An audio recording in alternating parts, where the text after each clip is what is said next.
Hello, hello, hello. Maulan na morning. Ang ulan-ulan, ang lakas ng ulan. So, for today, magluluto tayo ng Bicol Express. Ayun, Bicol Express daw. Ayan, baboy. Ayun yung mga ricados niya. Sili. Konti lang ang mahal eh. Then, alamang. Yung alamang na yan, hinugasan ko yan na. Baka madami, umalat. Siyempre, kailangan nating hugasan. Then, siyempre, aalisin natin yung kung anong mga dumi-dumi dyan. Kasi may mga dumi-dumi ang alamang. So, kasi yung Bicol Express, medyo okay din ako magluto niyan. Siyempre, Bicol yan eh. Tapos, lalagyan natin ng gata, siyempre. Huwag lang masyadong maanghang kasi hindi na rin nila kaya. So, mag-start na ako magluto. So, ganito kami magluto ng Bicol Express. Konting mantika. Hindi masyadong marami kasi maglalagay naman tayong gata. Kailangan ko lang ditong lutuin yung mga ricado. Mamaya wala na rin yan. Okay. Start with luya. Talpik na naman siya. Start with luya.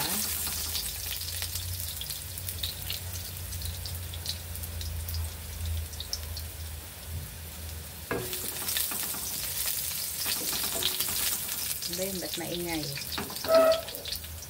Okay. Sundan natin ang bawang.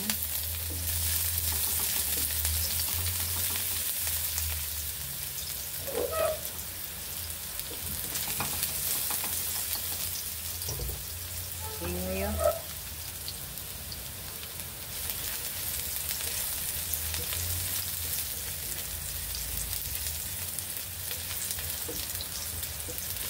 Then, the sibuyas.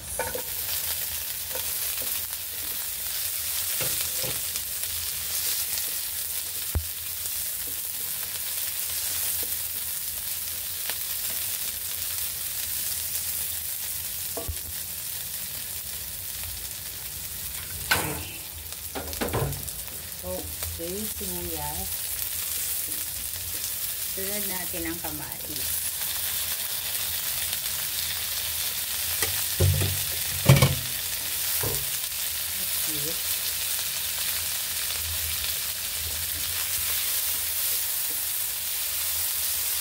Ang bango.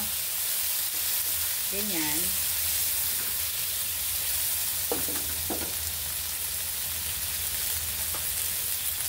Ang kusunod ng kamatis ay atin ang ilalagay ang alamang. Diba, no? Pero okay naman marami. Hindi naman ito maalat eh. Nugasan ko.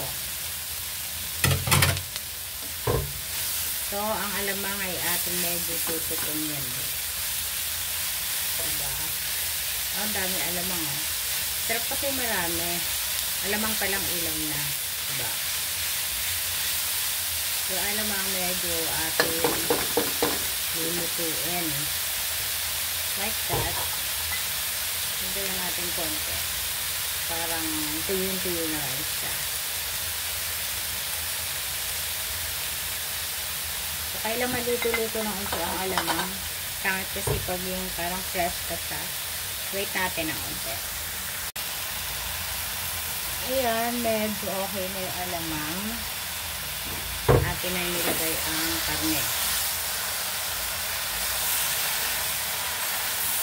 Ito yung anak ko version ko ng Bicol Express. Pero halos ganito rin talaga ang pagluto.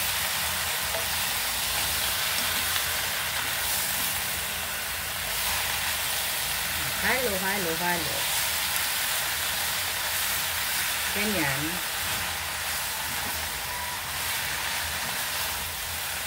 Wow, ang daming alamang pala.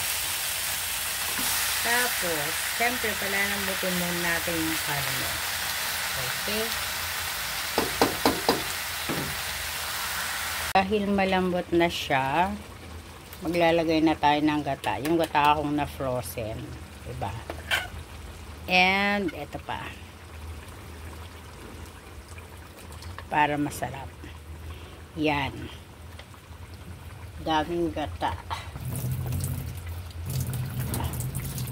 Yan.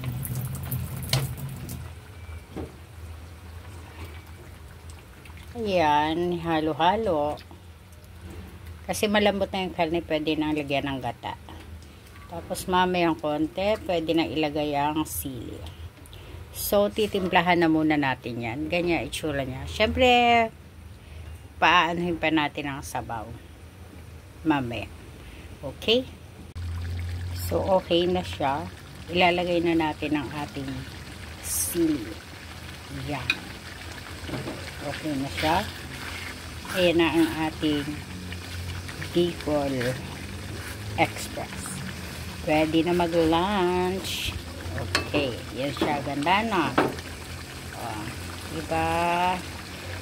Okay. Thank you.